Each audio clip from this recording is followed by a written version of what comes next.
little discussion about Spaces Protocol. So welcome. We're going to talk about Spaces Protocol. My name is Mike Carson. I'm founder of Impervious, which created the Spaces Protocol. This is my co-founder, Buffer. And this is early adopter, Andrew, who's helped us a lot with this. So Spaces Protocol is decentralized, basically decentralized naming on Bitcoin. So just a little bit of a background to explain why we created the Spaces Protocol. So I founded Park.io in 2014, which is a domain name drop catching service. So through that process, I owned and managed 3 ICANN accredited registrars, domain name registrars, as well as worked with different registries like .com, .ai, .io. Worked with them closely, and you know, I also discovered Bitcoin in 2013, and you know, like many of you, realized how revolutionary it was. And so these two things merged in my mind. It's like I realized the problems in the traditional domain name industry and how it's so centralized, and how you know, they're digital assets. There's no reason that they shouldn't be on a blockchain.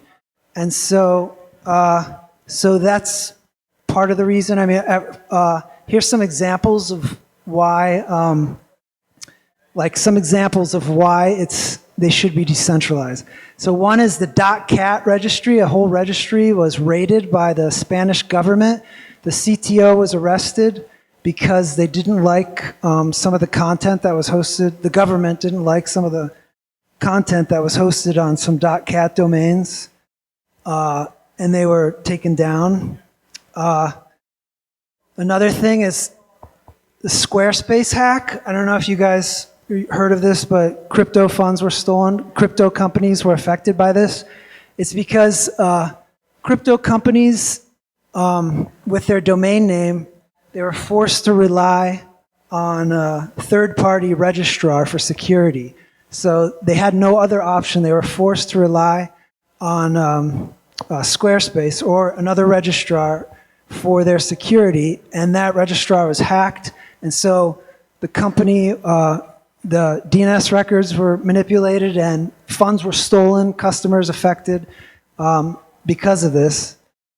Another example is certificate authorities. Every time you use HTTPS on the internet, you're interacting through a third-party certificate authority.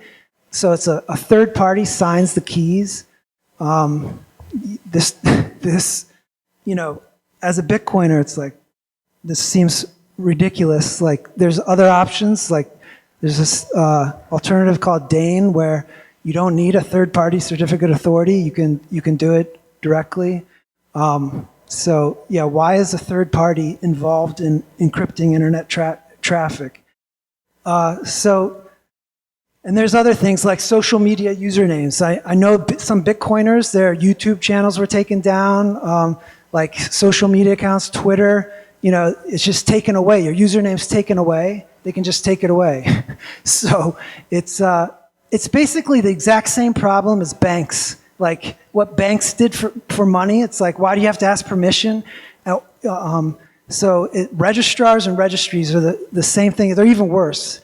So you have to ask permission, you have to rely on them for security. There's no reason, and there's no reason because they're just digital assets. So this is why, like, through these years of my work, I've realized that I had this conviction that names need to be decentralized. There's just no reason. It's this thing that's definitely going to happen.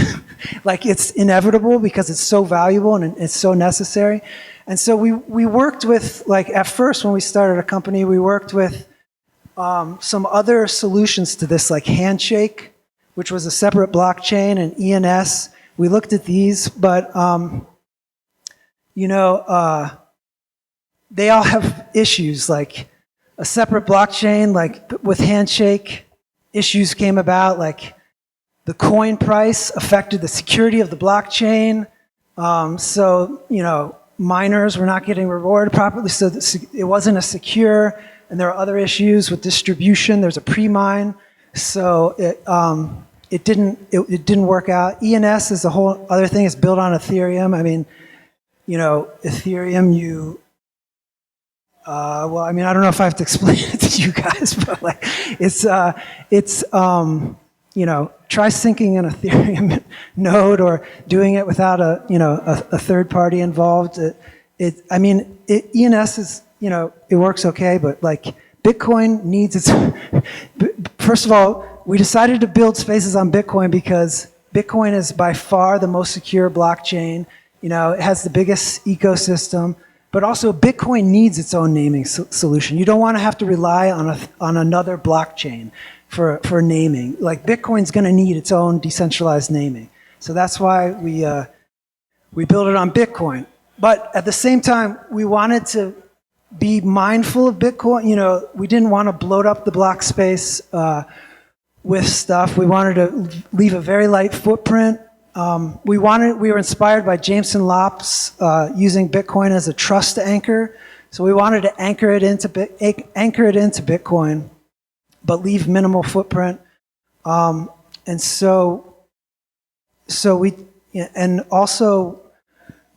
we really value the cypherpunk ideals that Bitcoin was created with. So we didn't want a separate blockchain. We didn't want a pre-mine or a separate token, no foundation where funds go to. So names are auctioned off on the Bitcoin blockchain, and any auction proceeds are burned. It doesn't come to us. So we wanted to do this in a cypherpunk way. Thought that was important. So what is Spaces Protocol? I'll just give a really brief intro to it, and then Andrew and Buffer will get more into it for the workshop. But basically, it's naming an identity anchored in Bitcoin, and it's scaled via zero-knowledge proofs. And so, if the first fork of Bitcoin was Namecoin. So Satoshi talked about naming. So, just to show you that how important this is, this is something that's been thought about since the very beginning. But, at the time, you couldn't do it on Bitcoin. But now, it's possible. It's possible to do it on Bitcoin. You can scale to billions of names on Bitcoin, all anchored in Bitcoin. So, the way that we do that is we've use some of the traditional domain system where there's top level like .com, .net, .ai, and then there's second level under that like google.com or whatever, bitcoin.org, so Bitcoin is the second level.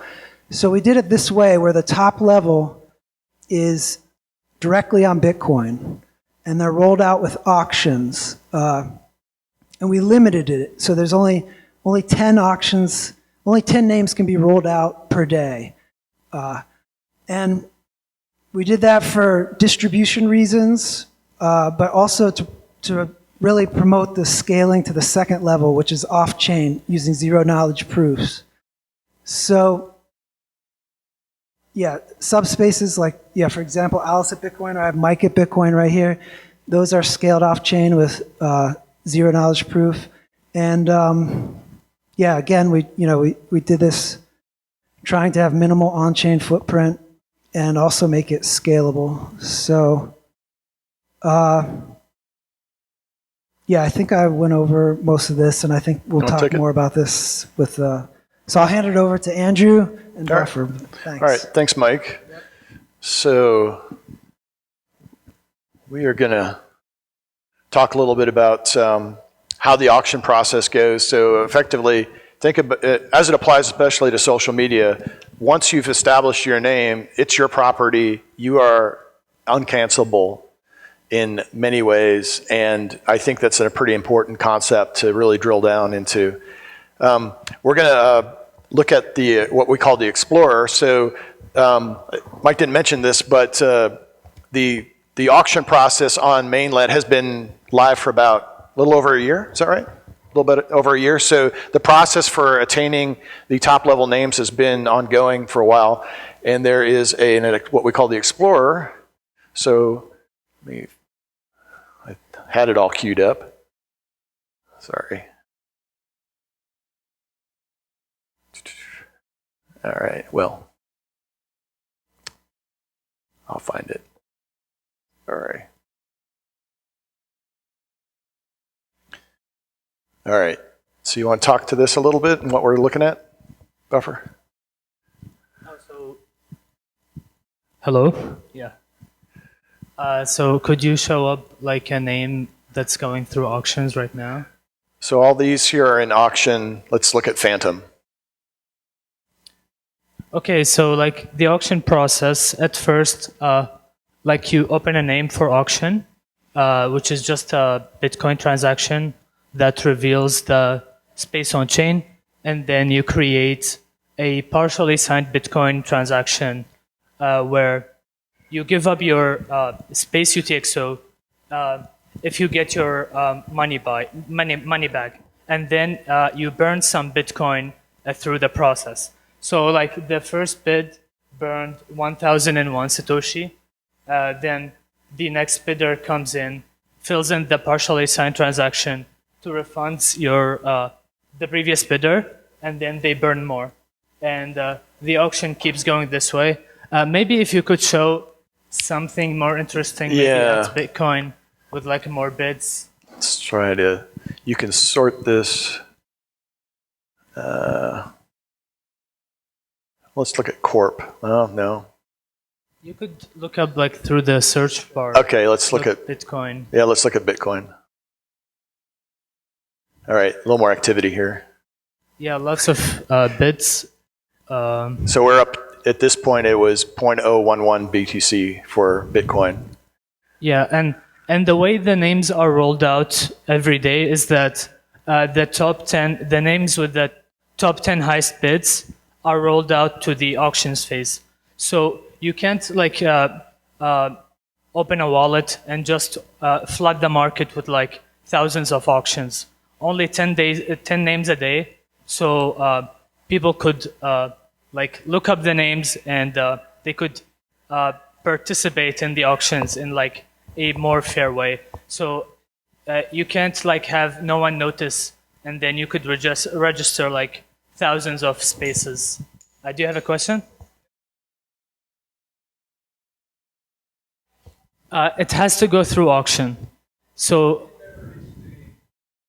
then you won't have it. Yeah. I mean, but this is only like the top level spaces. Yeah, that's a good question. Because like we don't want people to actually, most people should not like register directly on chain. So you could register your name at Bitcoin through the off-chain process. But the way it's set up is that there are top-level operators who are, like there's only 3,500 spaces a year.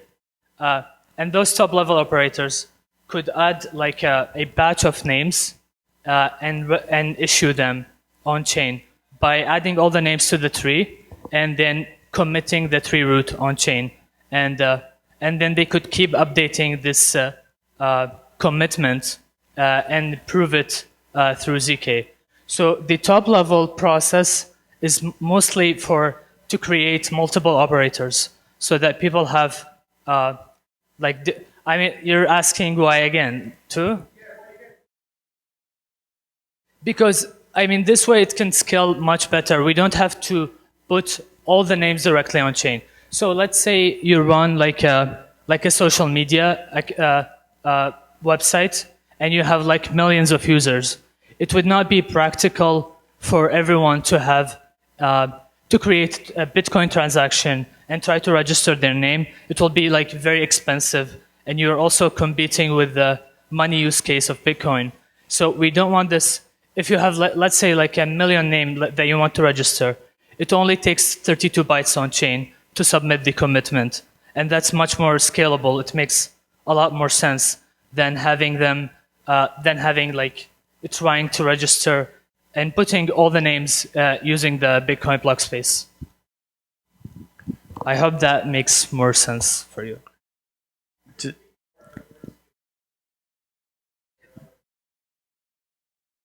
No, they can't. Once they issue a name, it cannot be revoked. So you give them your public key and the name that you want, and they add it to the tree, and you get a Merkle path, which is your certificate. And you could keep it forever. No one could take it away. They cannot double spend by like issuing a name twice. And your name doesn't expire. So you get it and you use it forever as like a permanent binding off-chain. And you don't need to do anything on Bitcoin anymore. Yeah. I think one point to mention is that if you're in like the example of Bitcoin here, I'm not going to go back to all the pages of the activity, but in the 10-day bidding process that's active, then anyone can bid on the name. If you see one, in fact, if you're interested, come to this Explorer and see what some of the names that are coming up. Maybe a couple of them have only a couple days left of bidding left. But if there's an overbid or an outbid sort of event that happens in the last day, then it automatically kicks out the deadline another day. So as long as there's at least 2 bidders that are actively contending for that name, the bidding will go on indefinitely. At some point, the person that really wants it will bid enough such that the other person, decides it's not enough for them. And you only ever pay for the highest bid. Like, you never lose as being outbid. You get refunded all your prior bids. So it's not like, other than the transaction fees, you're not really expending much value.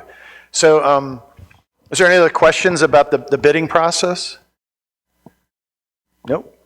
Maybe we should talk a little bit about Akron. So Akron is a desktop wallet that's it's a Bitcoin wallet. You fund it like any other wallet, but it has some extra feature in that it understands about the inscriptions it's finding on Bitcoin. And so in this case, this is configured currently for testnet 4. The second order, while the main bidding and securing the top level spaces has been on mainnet for about a year, the announcement of the subspaces component, the ZK proof secured component, is just on the verge of being rolled out here. We've been testing with it a little bit, but this wallet's actually syncing to testnet 4, so all the names you see here are just ones that I was able to secure pretty easily because testnet 4. But you can see here's some of the names that I've got secured, and I actually have one that's in a bidding state where it's won the bidding. It's got the highest bid on it, and I could actually go ahead and register. The registration, again, is an on-chain transaction, so I can say, well, just get it done. I don't know if this is going to happen in the course of this presentation, but the user interface for this is pretty easy. So for those that are engaged in auctioning and the auction process and managing some aspects of those names that they've secured, it can all happen within this application. I think Mac and Windows ports of this, right? Also, you can use those names that you've secured at the top level, and you can sign Nostr events as the signature and the private key that was tied to this particular space in the wallet. So this is a derived space from the secure key pair that the wallet created for itself. So most people probably won't be using this software. Most people, I think, is going to be working on the other wallet experience that we've developed. So I guess I'll just point out, if you do want to participate in the top level auctions, it's really easy. You can just go to akron.io and download that software and fund your wallet and get started. Right. All right. So I'll just go to it. Is it Nacha.io, right? So actually, for the rest of the workshop, the actual participation part of the workshop, I've gone ahead and secured the @TABConf top level name, both in testnet and on mainnet. So while we're not rolled out on mainnet yet for the subspace part of this, for all of those that are willing to participate today and submit their name, I can put it on testnet, we'll make sure it's working, but I will keep track of those names and I will reissue them on mainnet when we actually launch on mainnet. That's honest promise there. So for those of us here in the audience, let me, you can either go to this download Nacho, or I can make it a little easier for you by, if you go to this website, anyone who wants a name, this is the time you should be going to this website. This is the Nacho IO site, so this is the demo one. All right, now, like any other wallet, you'll notice normally you set up a key pair and you get your seed phrase and everything. This is just for the demo, but the names that you do choose and send to me, and I'll give you a QR code to send them to in a minute, I'll actually collect them and put them on chain for you later. So I need an email to kind of get back to you, but this should work out. So are we all there? Does everybody need this anymore? Okay. So you should see something like this, is that right? Where you can go and create a key store, and then these are fake key phrase. But at this point, you should have, you should be up to this point on your phones, right? So at this point, if you want to create a handle, what you're doing is you're kind of declaring the name that you would like. Now, the top level operator has to then check for conflicts, and assuming that you pay whatever you're going to pay to get this created, and there's no conflicts, and the operator goes ahead and batches these up and then creates the zero knowledge proof that contains all of them in that batch, and then commits it on chain. So if I say like, Mike at TABConf, oh, come on, this one's, I forgot, this one is only geared for Bitcoin. Yeah. I think you could pick any, Mike at TABConf. Yeah, it won't let me tap the @ sign. Yeah, all right. Oh, maybe it's add handle is what I do. Mike, a second. There we go. Click on that add handle button at the bottom, and you should get to this screen. So when you do that, put in whatever you want here to the left of the @ symbol, hit add handle, and it generates the public key for this. Effectively, you have a bit of an online wallet. Now, click on this download request button and store it somewhere on your phone, usually your file store or whatever. It's a request for certificate JSON file. It's actually a Nostr message. And once you've saved it, then go ahead and send it to me. And to send it to me, go to, let me get back in the presentation. Slideshow. Oh, hang on a second.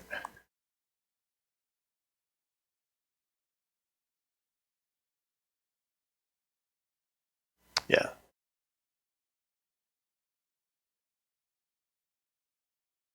All right. You can use your mail on your mobile device to then send it to this email address, horologger@protonmail, but it's pretty much mail to link, so it should trigger your email client inside your cell phone there.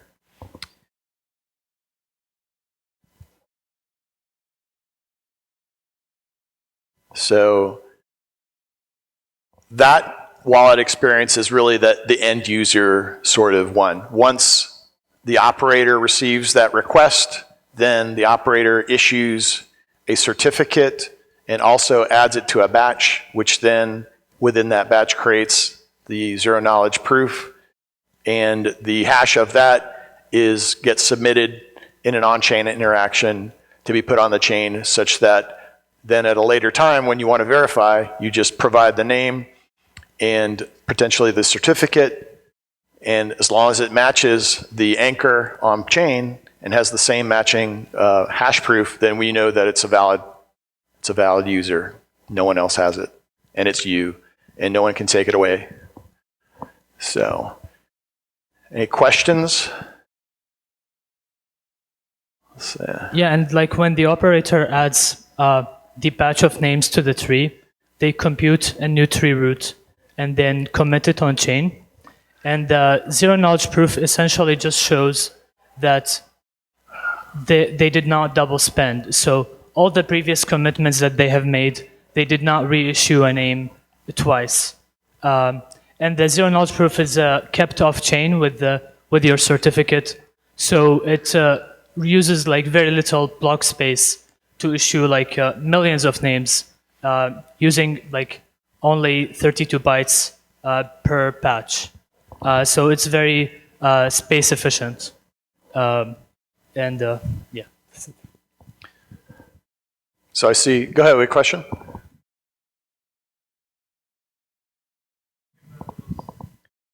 That's a good question.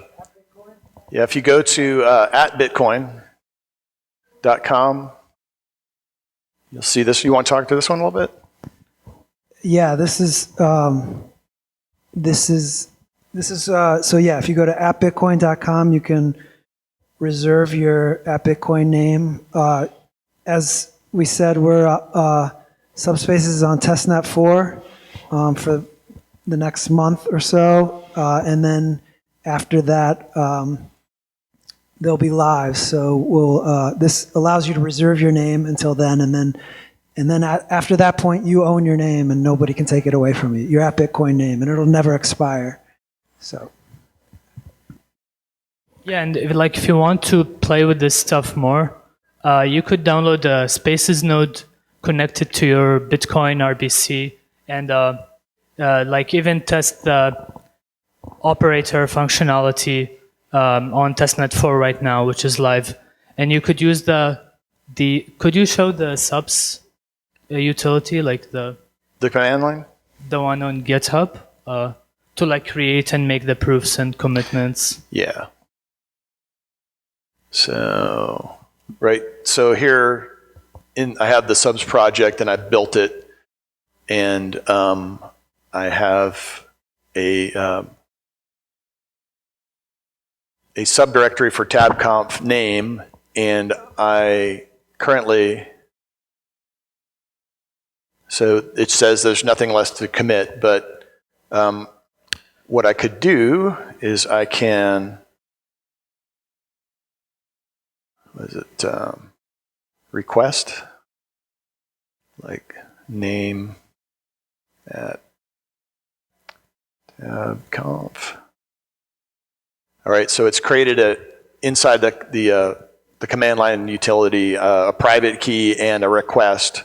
Now I can add that to the batch. It just says that there's one, but what I'll do is I'll download all your attachments that you were sending me, and thanks, I see that there were a bunch in my inbox. So I'll take those and dump them into this folder, and then I'll run this same command again. But for expediency, I just wanted to kind of do it this quick way. So now I can commit the batch, and then I've got a new potential batch root tree, and then I can run the prove command, which it generates the new zero knowledge proof. Now I've run this a few times, so what it's showing you here is that it's actually sees that the prior proofs kind of have been committed, so it's actually skipping down to the most recent one to include that last name that I added. And this, I'm running on an M1 Mac here, so it's not the highest class Mac, but this is pretty intensive, and I found it takes about a minute or so to run this proof. And as the complexity grows, does it take longer or yeah, more if there's like a large batch to be added? So like the proving step like compresses all the previous non-inclusion proofs for the name. So like all the previous commitments, it shows that no single commitment like issued a name twice. And it compresses it into like a root certificate for the space with the most recent tree root. Very good. Question?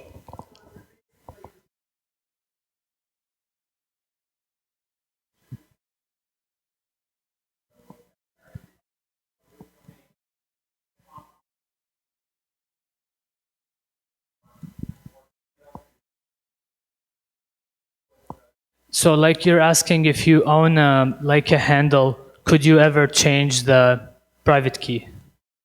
Yes, you could by creating a UTXO binding on chain.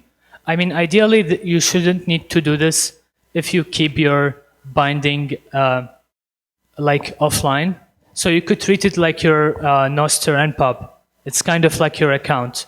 It just makes the longer npub key into like a memorable handle like Mike at Bitcoin.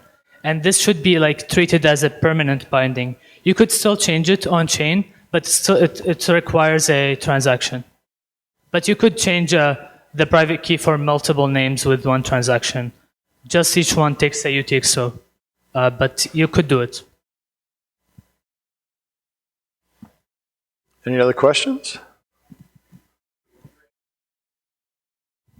Yeah, you could even like sell them on like a secondary marketplace, and someone could pay you and get the UTXO that represents your handle.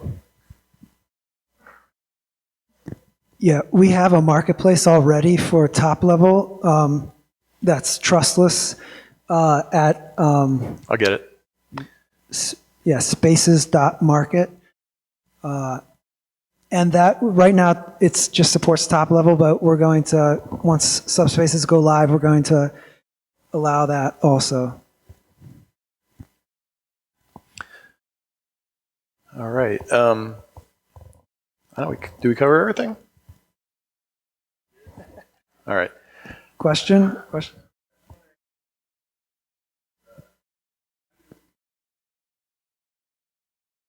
Yeah, it's a good question. Good. Well, yeah, that's why that is a very good question, which is, I think some of the reason like Namecoin and stuff and some of these other projects didn't work out is because of distribution. People squatted, like for example, on Namecoin, you could buy up 1 million names for no cost. And then it makes it useless pretty much for anybody. So we took that and we were, we really thought about that. And that's part of the reason why we did the 10 names per day rollout, is so that, even after a year, there's only like 3,600 top level names. So it just, and also the auction system helps with that in general.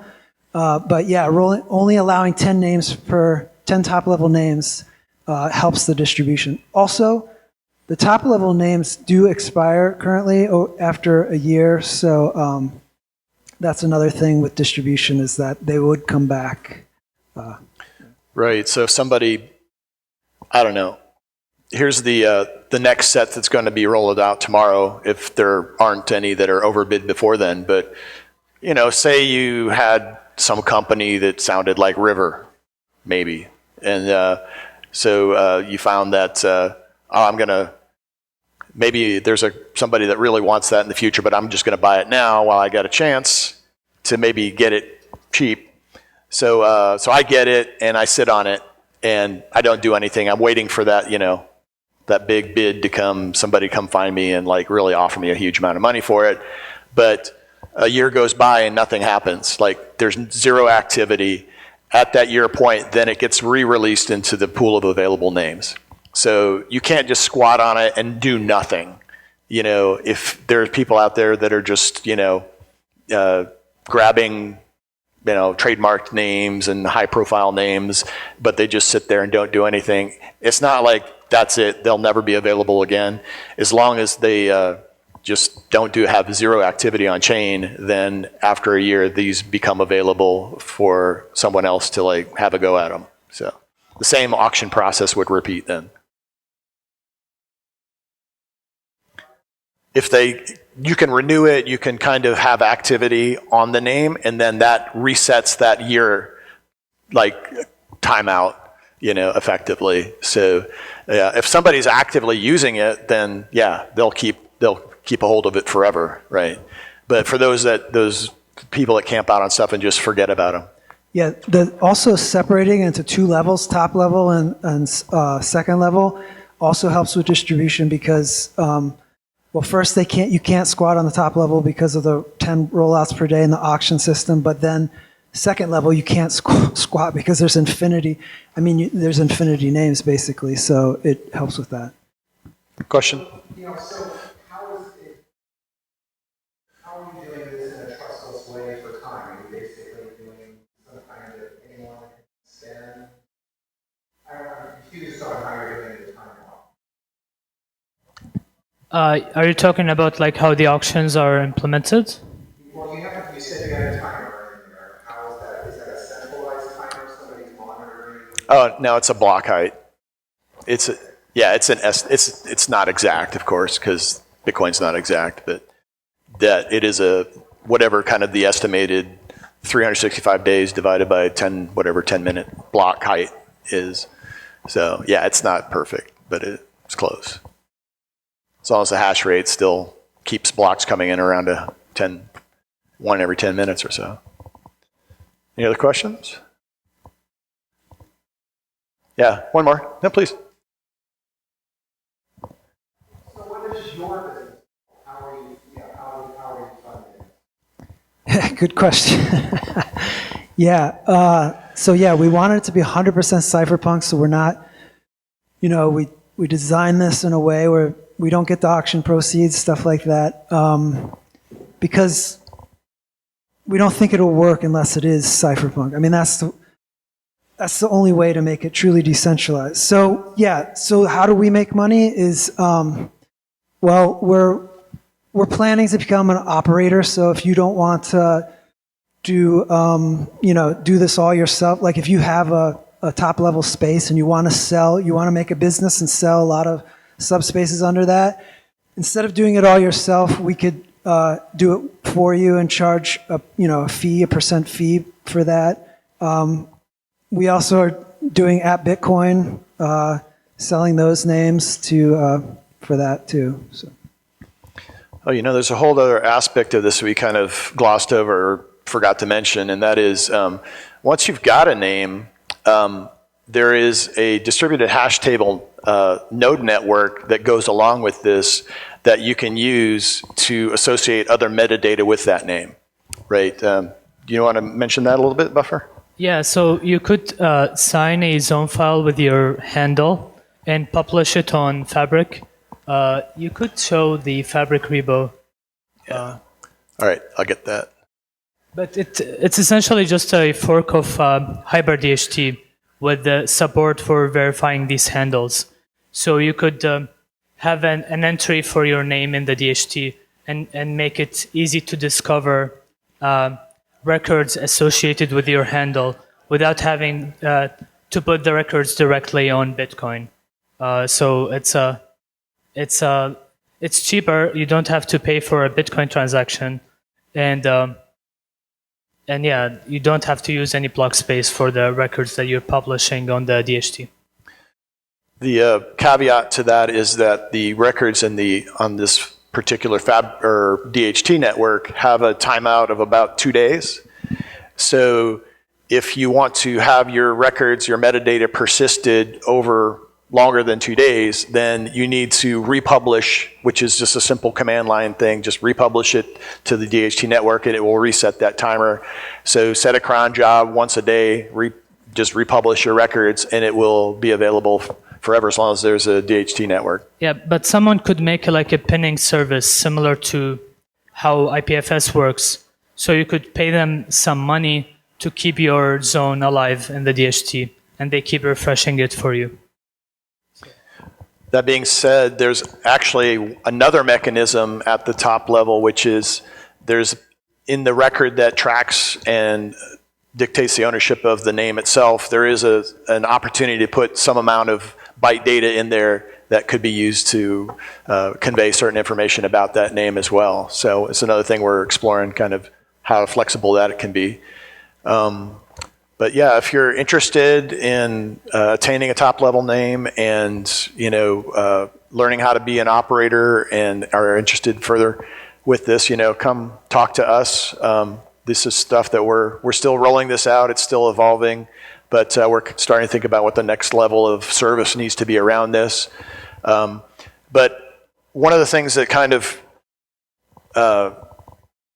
really appealed to me about this is you can imagine pretty easily, and we'll probably roll something out pretty soon once we get kind of fully implemented, is think of it like a NIP 05 Nostr kind of verification, that instead of relying on DNS and a web server to be available, that you're verifying a Nostr user with this mechanism, so this resolution mechanism. So obviously someone who wants to attain a name and maintain it in this method is a lot more, diligent about what they are doing to kind of represent themselves. So I can imagine another NIP that uses this mechanism that says, hey, I'm like, instead of just a blue check, I'm like a blue check, check, check, plus, plus, plus, or something like that, because you're not really, again, for all that, for the NIP 05 stuff to work, you got to have a website that's up, it's got to be available, and nobody can be mucking with your DNS and like redirecting you somewhere else, etc. So again, going back to the uncancellable sort of attribute, this is what we strive for. All the software is open source. It's available for anyone to play with. I myself have been packaging the bidding part of it for StartOS. If you've got a StartOS node and you're interested, come talk to me. I can help you out there, make it a little easier for you, but it's pretty easy to download the source and build it and run it yourself if you've got a node nearby. So with that, any other questions? No? All right. Well, I appreciate y'all coming out for our little session. Thanks.